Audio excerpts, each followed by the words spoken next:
పొంగులేటి తలుచుకుంటే ఎమ్మెల్యేలు అందరూ పొంగులేటి శ్రీనివాస్ రెడ్డి దిక్కు పోతారు. పొంగులేటి అనుకుంటే పొంగులేటి ముఖ్యమంత్రి కూడా కావచ్చు. పొంగులేటి దగ్గర పైసలు ఉన్నాయి, పొంగులేటి ఏమైనా చేయగలుగుతాడు అనేటటువంటి ఆలోచనతోటే రేవంత్ రెడ్డి పొంగులేటి ఏది అడుగుతాడు ఇచ్చేస్తున్నాడు అనేది కొంత వినబడుతున్న వ్యవహారం. ఎందుకంటే పొంగులేటి శ్రీనివాస్ రెడ్డి బీఆర్ఎస్ పార్టీ నుండి కాంగ్రెస్ పార్టీలోకి వచ్చినటువంటి వ్యక్తి.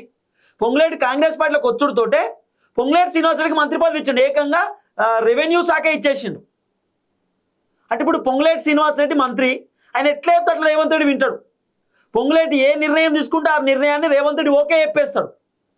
మొన్న రాజగోపాల్ రెడ్డి అసెంబ్లీలో మాట్లాడేది మీరు విన్నారు కదా, మాకెక్కడ కూడా కాంట్రాక్టర్లకు బిల్లులు వస్తలేవు. ఇప్పుడు నియోజకవర్గాలలో చాలా మంది రోడ్లు వేసిరు, స్కూళ్ళు కట్టిరు, నియోజకవర్గాలలో వాటర్ ట్యాంకులు కడతారు, సీసీ రోడ్లు వేస్తారు, లేకపోతే ఊళ్ళే చాలామంది గినాలు కడతారు, చిన్న చిన్న కాలువలు కడతారు. వాళ్ళందరూ కాంట్రాక్టర్లే, బుడ్డ కాంట్రాక్టర్లు ఉంటారు, పెద్ద కాంట్రాక్టర్లు కూడా ఉంటారు.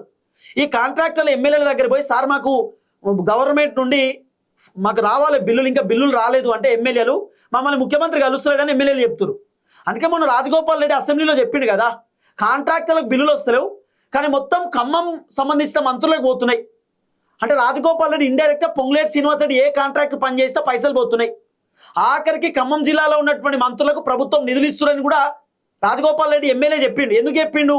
వాస్తవం కదా, ఖమ్మంలో ఉన్నటువంటి మంత్రులకు రేవంత్ రెడ్డి అన్ని సౌకర్యాలు ఇస్తున్నాడు. పొంగులేటి శ్రీనివాస్ రెడ్డికి రేవంత్ రెడ్డి గ్రీన్ సిగ్నల్, పొంగులేటి ఏది చేసినా ఓకే. పొంగులేటి ఇల్లీగల్ మైనింగ్ చేసినా కూడా రేవంత్ రెడ్డి ఏమనేటటువంటి పరిస్థితి లేదు. మరి పొంగులేటి శ్రీనివాస్ రెడ్డి పైన లీగల్ యాక్షన్ తీసుకోవాలి కదా. పొంగులేటి శ్రీనివాస్ రెడ్డి ఇల్లీగల్ మైనింగ్ గురించి అసెంబ్లీలో పెద్ద చర్చ నడిచింది.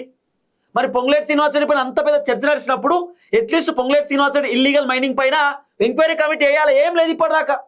రేవంత్ రెడ్డి చెప్తాడు, ఎస్ మా దగ్గరికి ఆ ఇష్యూ వచ్చింది, మేము ఫైన్ కట్టించుకున్నాం, కానీ పొంగులేటి శ్రీనివాస్ రెడ్డికి సంబంధించిన రాఘవ కన్స్ట్రక్షన్కి పొంగులేటికి సంబంధమే లేదట. మరి పొంగులేటి శ్రీనివాస్ రెడ్డి వాళ్ళ కొడుకే కదా రాఘవ కన్స్ట్రక్షన్ చూసుకుంటున్నది. పొంగులేటి ఒకనొక ఇంటర్వ్యూలో, రాధాకృష్ణ ఇంటర్వ్యూలో చెప్పింది కదా, ఏబిఎన్ ఇంటర్వ్యూలో, 30-25 సంవత్సరాల నుండి రాఘవ కన్స్ట్రక్షన్ని నేను నడుపుకుంటూ వచ్చిన, ఇంత ఎత్తుకు తీసుకొచ్చినాను పొంగులేటే చెప్పిండు. మరి పొంగులేటికి రాఘవ కన్స్ట్రక్షన్ సంబంధం లేనప్పుడు పొంగులేటి శ్రీనివాస్ రెడ్డి ఆ రాఘవ కన్స్ట్రక్షన్ కంపెనీని పొగుడుతూ ఎందుకు మాట్లాడిండు? అంటే ఎవరికి చెప్తారు కహానీలు? మంచి జరుగుతున్నాయేమో పొంగులేటి శ్రీనివాస్ రెడ్డి నాదే అంటాడు, ఏదైనా తప్పు జరిగితే నాది కాదు, నాకు సంబంధం లేదు. పొంగులేటి శ్రీనివాస్ రెడ్డిని రేవంత్ రెడ్డి కాపాడుకుంటూ వస్తున్నాడు. పొంగులేటి శ్రీనివాస్ రెడ్డి ఏ తప్పు చేసినా, పొంగులేటి శ్రీనివాస్ రెడ్డి ఏది చేసినా రేవంత్ రెడ్డి ఫుల్ సపోర్ట్ ఇస్తున్నాడు. ఇది వాస్తవం.